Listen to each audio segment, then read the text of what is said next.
ยุงมาถากกาบเจ้าได้นะนกยูงมารอกราบหลวงปู่นะหลวงปู่จะไปกรุงเทพแต่เช้าพรุ่งนี้นกยูงว่าพวกนี้ลงคอนไม่ทันนะต้องมากราบหลวงปู่ตอนเย็นๆมารอหลวงปู่ละกราบหลวงปู่ซะยุงว่ากราบหลวงปู่ได้หลวงปู่สิไปหาหมอได้เมื่ออื่นนะเจ้านกยูงมันมารอหลวงปู่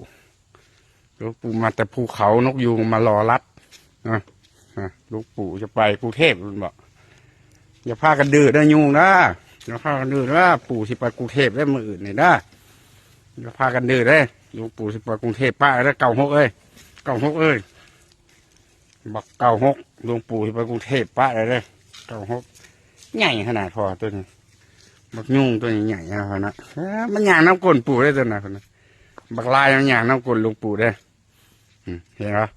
มันย่างน้ำก้นปู่นงยุงตัวปู่สิไปจักมื้อเห็นปะปู่ไปบ่โดนน้อยปู่ไป7 มื้ออย่าพากันดื้อนะว่ามัน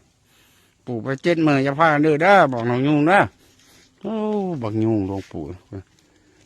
ไปกรุงเทพ7 มื้ออื่นเช้าลงมาแต่เช้าเด้อมาถามปู่เด้อส่งปู่ขึ้นรถได้น้องยุงเด้อเนาะ